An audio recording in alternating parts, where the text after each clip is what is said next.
Well, every year during spring training, lifelong baseball players will realize that their big league dream is unattainable. But for one Bay Area prospect, the road to the show ended up being a nightmare. I never anticipated being a professional baseball player. A second-round draft pick by the Phillies in 2014, Matt Imhof was the highest baseball draft pick ever to come out of Mission High School in Fremont. Basically, it's every father's dream, right? To have your kid from 5 years old, and now he's playing for professional baseball. He would be on our street.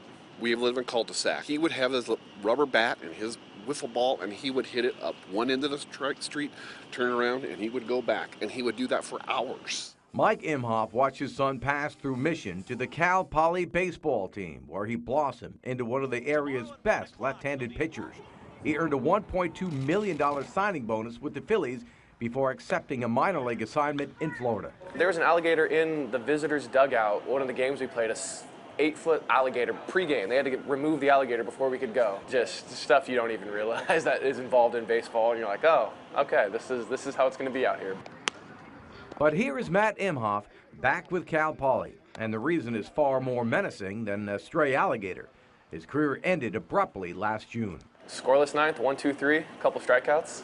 It's a good one to end on. I did a post-game stretch routine, and that was it. It was a split-second failure by a stretching band that changed Imhof's life forever. The hook that my bands were attached to in the wall, the bearing came off the wall, and that's what actually hit me, and it hit me right about, I think the initial contact was on the inside of the nose and kind of moved this way, and so I broke my nose, I broke the orbital bones under here, I broke this bone over here, and most significantly, I severely damaged my right eye. And the doctors who are on staff there take me in the exam room, get the CAT scans, and kind of lay it out for me as best they could, how damaged the eye actually was. They're like, there's 99.9% chance that your eye's never going to see again. Doctors eventually removed his right eye and replaced it with a prosthetic one.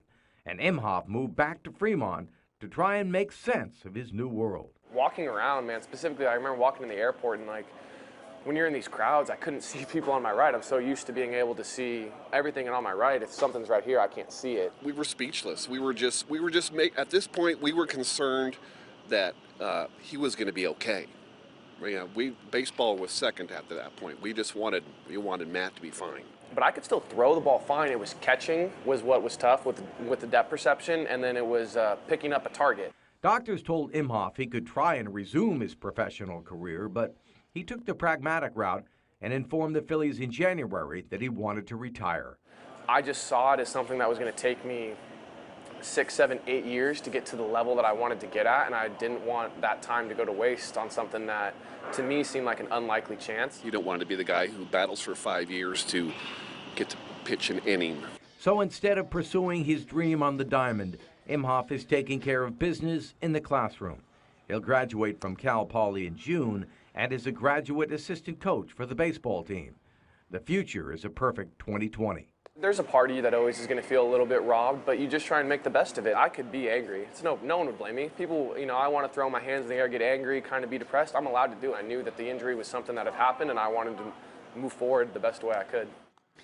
Imhof says he is on good terms with the Phillies. We asked if he had any legal recourse against the team, but he would not comment on that situation.